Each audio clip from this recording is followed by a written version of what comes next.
रशीद एक दयानतदार और मेहनती नौकर था जो सारे घर में काम करता था।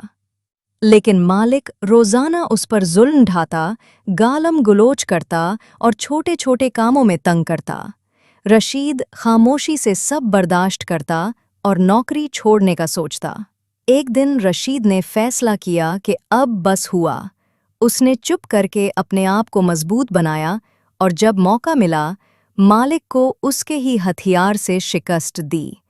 रशीद ने एक दिन खुफिया तौर पर मालिक का सारा गलत हिसाब किताब पुलिस के हवाले कर दिया। पुलिस ने तहकीकात की और मालिक के खिलाफ केस बना दिया। मालिक को सजाएं भुगतनी पड़ीं और घर का मुकम्मल कंट्रोल रशीद के हाथ आ गया।